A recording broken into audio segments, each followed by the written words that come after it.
The first point I would make is that global recessions are rare. Recessions in individual countries or economic communities like the EU do happen with some frequency, but a global recession is different. It's usually the case that even when a large group is in recession, somebody else is expanding. China, the 1970s used to call the U.S. the locomotive. If Germany was in recession, somehow the U.S. could kind of power through, although the U.S. itself had 3 recessions between 1974 and 1982.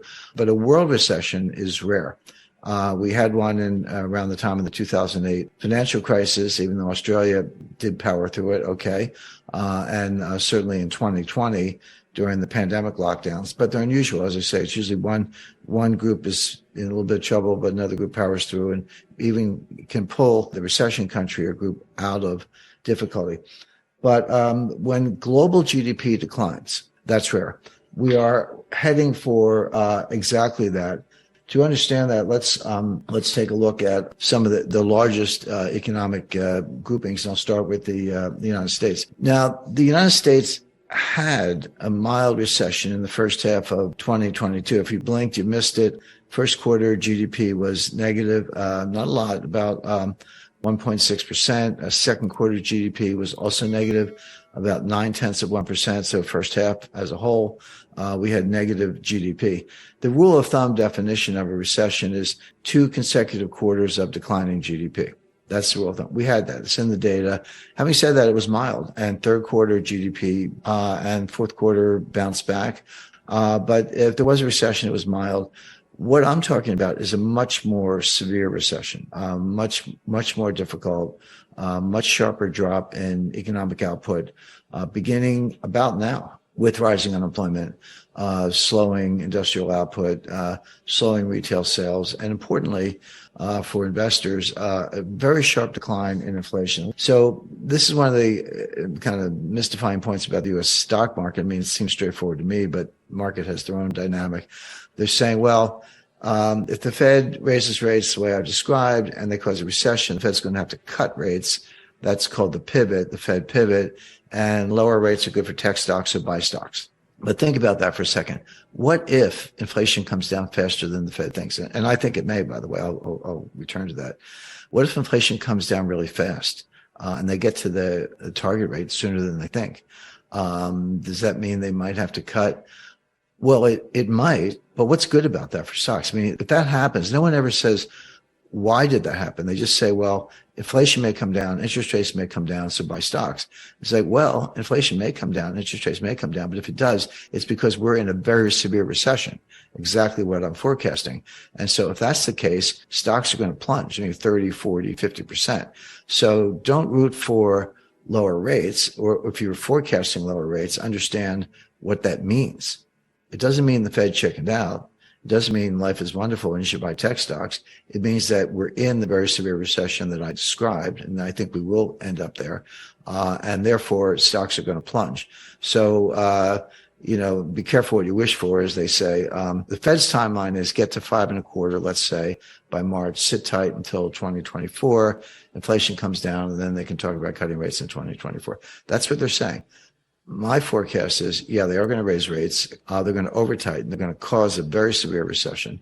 And when they do, they may pivot at that time, but it won't be for good reasons. It'll be for very bad reasons, meaning we're in a recession and stocks have plunged. So don't buy into the Wall Street chatter as far as that's concerned. Because as I say, the Fed's going to over-tighten. Now, why doesn't the Fed know this? Well, because they never know, because they have the worst forecasting record of any institution I can think of. Their entire history since 1913 is one blunder after another. And this will just be the latest in a long series. And so just to kind of summarize, the Fed's on a course. We know exactly what it is because they told us. All you have to do is listen to them and believe them. They're going to raise rates to at least 5%, maybe 5.25%. Their plan is to sit tight, let high rates do their work, and see the inflation come down, and maybe in 2024 cut rates. What I expect is they are going to raise rates for the next couple of meetings, exactly as I've described, but they're going to over-tighten. The signs of recession are already present. The Fed's not looking at them. I'll come back to what they are, by the way. And we'll be in a very severe recession for a lot of reasons in 2023.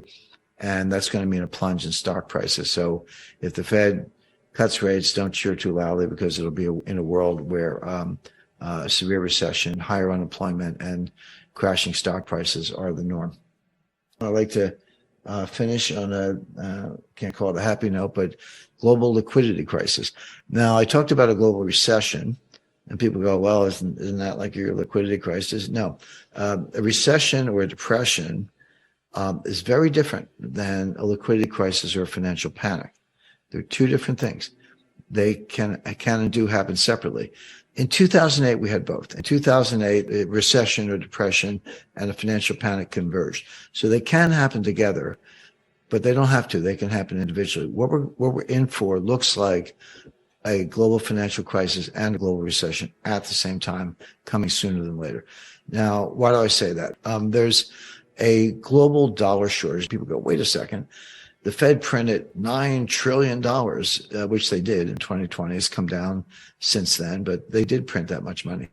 How could there be a global dollar shortage?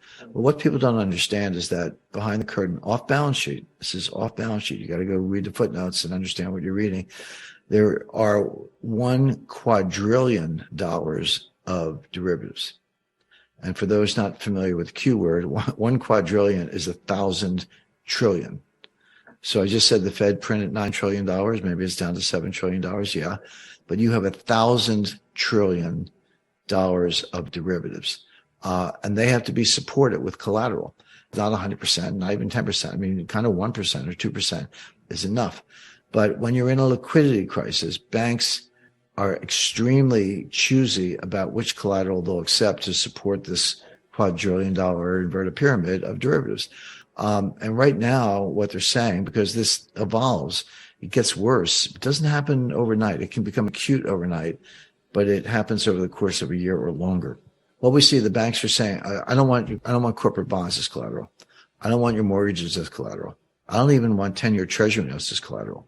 The only collateral I want are short-term U.S. Treasury bills. Treasury bills have a maximum maturity of 1 year, 360 days. But there can be 4-week bills, 8-week bills, 6-month bills, etc. That's the best form of collateral.